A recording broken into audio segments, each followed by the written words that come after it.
Subiu para 7 o número de alunos que passaram mal numa aula de natação numa academia da Zona Leste de São Paulo.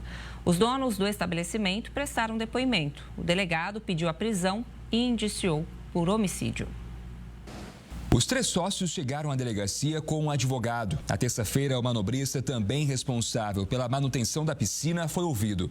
Severino José da Silva, de 43 anos, afirmou que apenas seguia ordens. Segundo ele, na manhã de sábado, foi orientado a aplicar 6 medidas de cloro na piscina. Ele fez a mistura e deixou o balde com cloro perto da borda da piscina.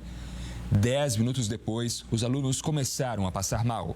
Até agora, a polícia foi notificada de 7 vítimas. A defesa dos sócios da academia afirmou que eles colaboram com a investigação. E para falar sobre a aplicação desses produtos químicos, a gente recebe aqui no Hora News o professor da Escola de Engenharia do Mackenzie, Rogério Machado. Boa tarde, professor. Já começo perguntando, né? Há tantos anos a gente vê o tratamento sendo feito com cloro. De fato, é um produto indispensável para o tratamento das piscinas? Existem outras alternativas? Boa tarde para você. Muito boa tarde, Sônia, muito obrigado pelo convite.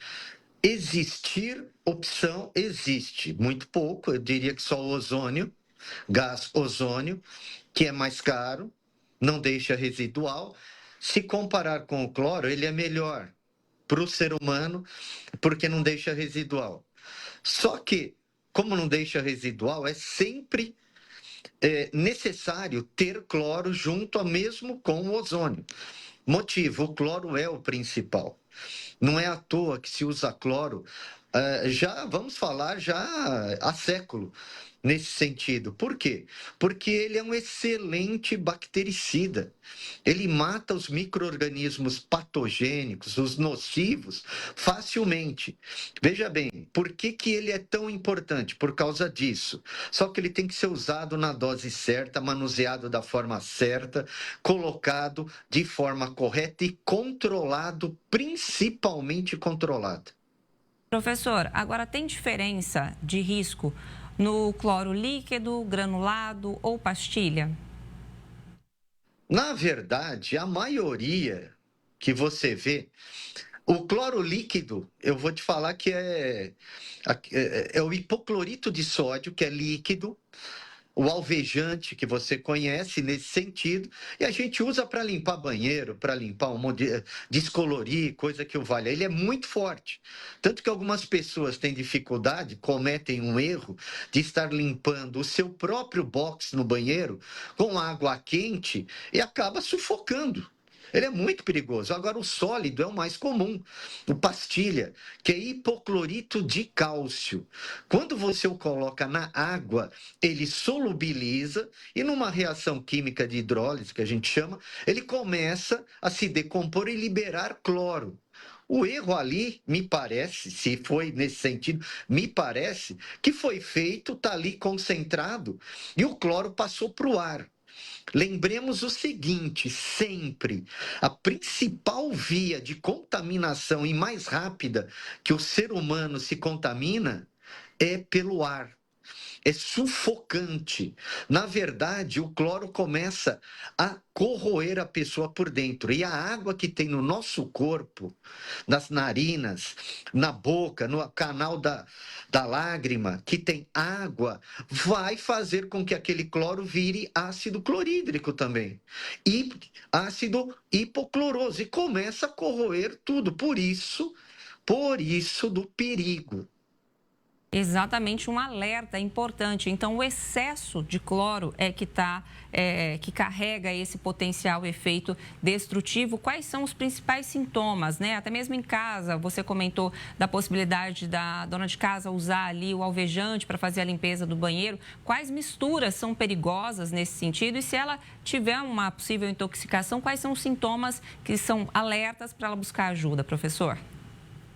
A primeira coisa, a pessoa não precisa nem ser tão sensível. O cloro vai atacar os olhos na hora. É automático. E vai começar a dar a sensação não, realidade, na verdade, de sufoco. e a pessoa começa a ofegar. Ela tem que sair do ambiente imediatamente. Ela tem que sair dali e procurar local ventilado. Uma coisa que se fala muito, já se falou no passado, e se sabe que não é o caso, é tomar leite. Não é o caso. Tá bom? O leite não vai desintoxicar a pessoa. O leite ajuda quando a pessoa toma, porque a acidez diminui. Apenas isso, mas não é o remédio para isso, não. É sair do ambiente e procurar ajuda médica. Perfeito, professor. O senhor comentou que o ar, né, é justamente pelo ar que começa a intoxicação. As piscinas cobertas, elas oferecem mais risco nesse sentido? Certeza. Certeza absoluta. Tanto que, eu acho que foi identificado nesse ambiente aí, uma falha na renovação de ar. Você tem que ter as piscinas fechadas, você tem que ter a renovação de ar. Você tem que tirar o excesso, porque, por exemplo, ainda mais no inverno, que a água é quente, já é morna, vai liberar muito mais cloro para o ar.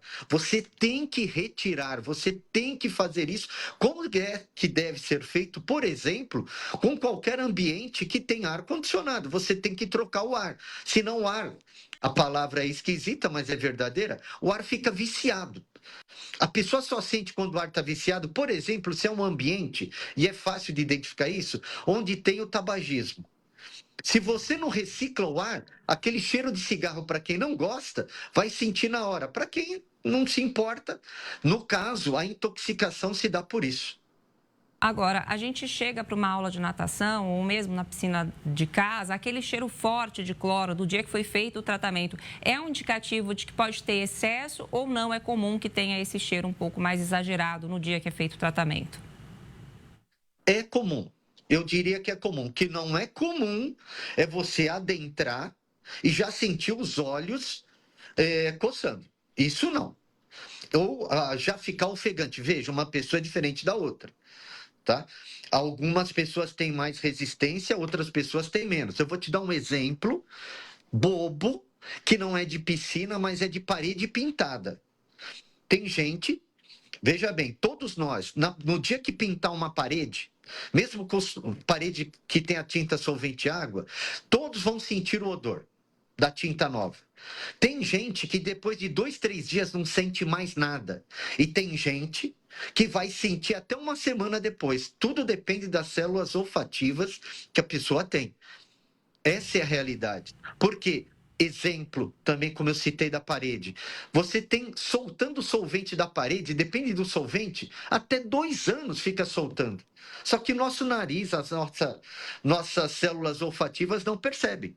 Isso se chama também, é um problema até trabalhista. Para qual é o nível de cloro considerado seguro? De quanto em quanto tempo tem que ser feita essa medição? A medição. Veja bem, quando a pessoa faz o tratamento da água, ela tem que monitorar pelo menos. Olha, eu vou colocar um prazo. O dia seria o adequado. Ninguém faz, a maioria não faz. O dia, fica vendo, porque como você coloca o cloro, ele vai descer o pH. Você tem que acertar isso daí. Não é tão simples assim, só colocar e virar as costas.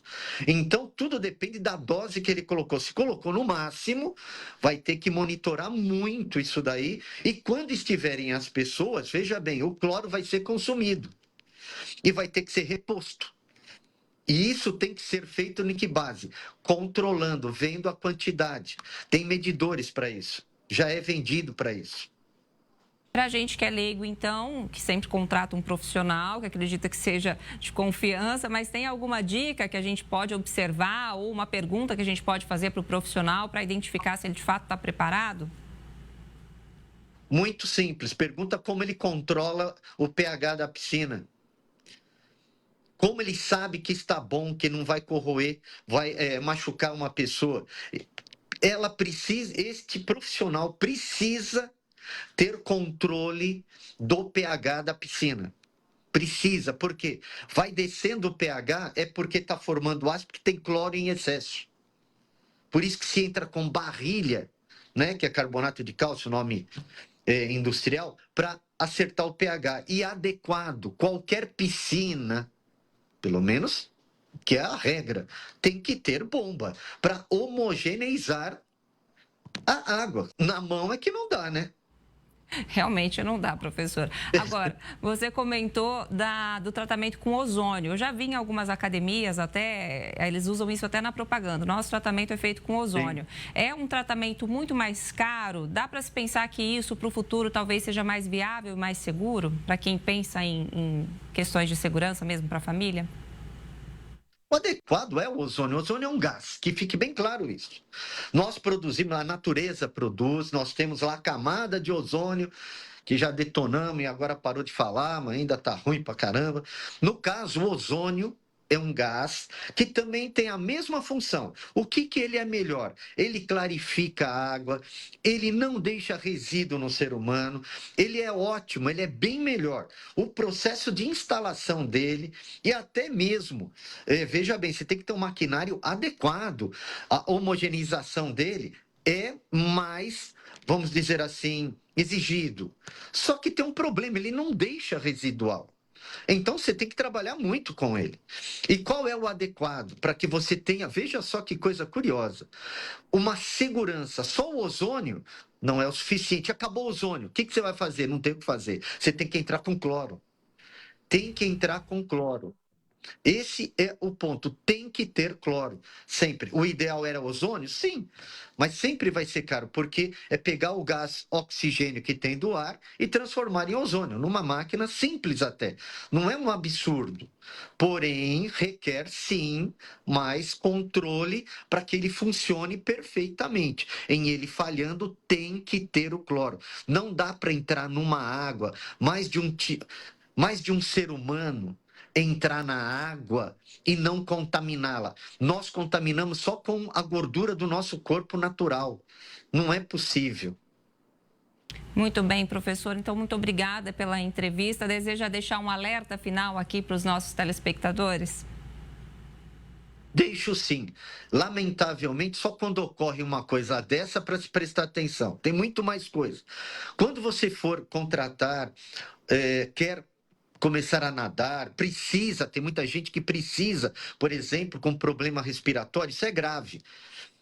Pergunte como é o sistema, como é o controle da piscina. Se tem empresa que faz isso. Pergunte, fundamentalmente, pergunte. Certo, professor da Escola de Engenharia do Mackenzie, Rogério Machado, muito obrigada por sua participação. Excelente dia para você.